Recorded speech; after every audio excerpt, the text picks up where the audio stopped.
안녕하세요. 오늘은 이 탐정사무소 탐정 의뢰할 때 가장 많이 질문하는 부분에 대해서 설명을 좀 드릴게요. 가장 많은 부분, 가장 많이 중점적으로 질문하는 부분이 의뢰 비용입니다. 의뢰 비용, 탐정 의뢰 비용 결코 만만치 않죠. 비용 부담 가는 건 사실이에요.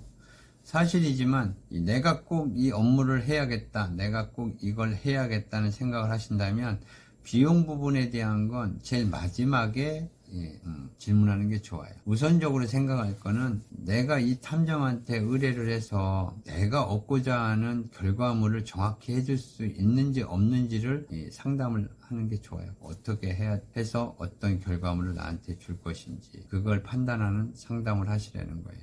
상담은 상담으로 끝날 수 있잖아요. 상담한다고 해가지고 무조건적으로 해야 된다는 생각은 안 하셔도 돼요. 상담은 상담으로 끝날 수가 있는 거니까 모든 상담을 내가 원하는 것을 이 사람이 해줄 수 있는지 없는지를 먼저 판단을 하고 나중에 이 비용을 이제 물어보라는 거죠. 우선적으로 의뢰할 때 탐정이 이해를 할 수 있게끔 만약에 내가 배우자의 외도를 의심해서 의뢰를 하려고 한다면 배우자의 현재 상황을 정확하게 알려줘야 된다는 거예요.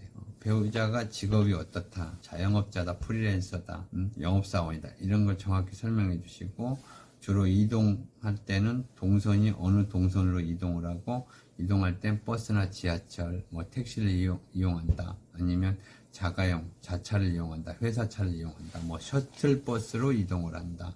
이런 거를 이제 세세하게 자세하게 설명을 해 주셔야 되고, 현재 내가 의심하는 부분이 어떤 부분이라는 것도 자세하게 설명을 해 주셔야 되고, 상대를 알면, 만약에 내 배우자가 외도를 한다. 그러면 외도 상대방 의심 가는 사람은 누구누구다. 이런 것도 자세하게 설명해 주시면 많은 도움이 된다는 거죠.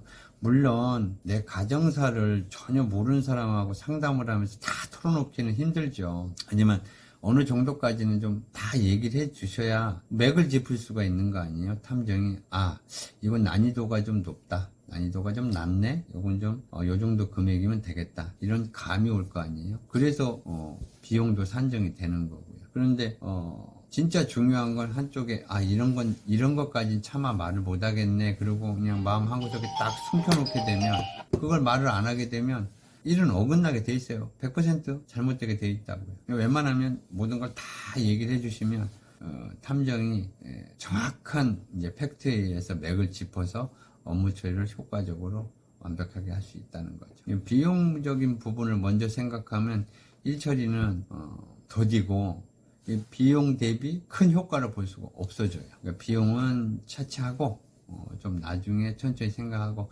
우선 상담할 건 내가 원하는 결과물을 이 사람이 정확히 해줄 수 있는지 없는지부터 판단을 정확하게 하라는 거예요. 그거부터 판단을 하고 정확하게 팩트를 짚어 나가야 되는데 엉뚱하게 비용에 너무 꽂혀가지고 비용 쪽으로만 자꾸 질문을 하시고 그러면 상담을 하는 입장에서도 이분이 비용 때문에 고민을 많이 하시는구나, 그러면 비용은 물론 조정이 가능하겠지만은 아무래도 탐정들은 몸으로 움직이는 거잖아요. 몸으로 움직이다 보니까 그날 하루의 경비, 업무 처리 비용이 한 사람이 하느냐, 두 사람이 하느냐, 세 사람이 하느냐, 이런 걸 산정을 해서 책정이 되기 때문에 비용은 큰 차이는 없지만은 의뢰인이 상담을 어느 정도 정확하게 해주느냐에 따라서 책정을 할 수가 있는 거니까 그 비용은 마지막에 상담을 하셔라. 마지막에 상담 말미에 비용에 대한 건 이제 고민해 보시면 되고, 비용이 합당하다는 생각이 들면 이제 의뢰를 하시면 되는 거고, 이게 너무 고비용이라 다시 한번 심사숙고해서 생각을 해야겠다 하고 상담을 마치시면 된다는 거죠. 조사 비용은 대부분 이제 조사 기간을 산정을 하고 업무 범위를 이제 정확하게 이제 설명을 하고 비용을 책정해서 업무를 시작을 하게 되는데, 비용을 알게 되면 이제 그걸로 끝난 게 아니고 조사가 끝나고 나면 추가적인 업무가 반드시 생깁니다. 가령 내연녀나 내연남이 발견이 되게 되면 그 사람에 대해서도 좀 알아야 되잖아요. 조사를 좀 해봐야 되지. 어떤 사람인지, 어떤 인물인지도 그거에 대한 비용이 이제 따로 발생을 하게 되는데, 이 탐정 업무가 이제 다 끝나고 나서 분쟁이 가끔가다 그런 부분에서 좀 생기긴 해요. 하지만 그 비용은 별도의 비용이라 생각을 하셔야 되는 거고, 이 부분에 대해서 정확히 이제 따져보고 생각을 해야 될 부분이에요. 최초의 업무 비용 산정할 때 비용에 그게 포함이 되는지 아니면 별도의 비용인지 그거에 대한 것도 명확히 해두는 게 좋다는 거죠. 결과물이 어디까지 나오느냐에 따라서 그런 부분 추가적인 비용은 이제 발생할 수가 있다.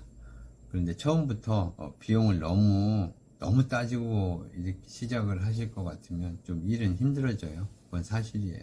그런데 가급적이면 처음에 비용 산정한 거에서 크게 벗어나지 않는 선에서 타협을 해서 업무를 진행하는 게 좋다는 거예요. 상담을 할 때 탐정이 너무 과장되게 얘기를 하고 너무 비현실적으로 업무를 진행한다는 그런 말을 하게 되면 그건 조금 생각을 좀 하셔야 되고, 현실적인 부분, 현실적으로 처리할 수 있는 부분에 대해서 설명하는 거를 좀 중점적으로 새겨 들으셔야지, 영화에서처럼 뭐 완전히 비현실적인 가상의 현실 그런 업무를 해준다, 그런 거는 좀 생각 안 하시는 게 좋고요.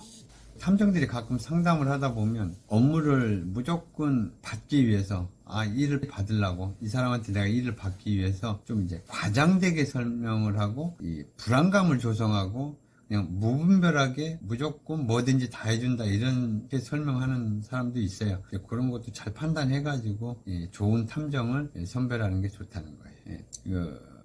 그리고, 의뢰를 한 뒤에는 너무 서두르지 말아야 돼요. 서두르지 말고 평소대로 차분하게 평상시와 크게 벗어나지 않게 행동을 하면서 좋은 결과물을 탐정이 가져올 수 있도록 기다려주는 게 좋다는 겁니다. 배우자의 외도 때문에 답답하고 하소연할 때도 없고 하루가 지루하죠. 그럴 때 저한테 한번 전화 주세요. 그러면 제가 답답한 마음, 궁금증이나 뭘 풀어야 되는데 안 풀릴 때 제가 설명을 해드리고 알려드릴 수 있는 부분이 있으면 제가 알려드리겠습니다. 감사합니다.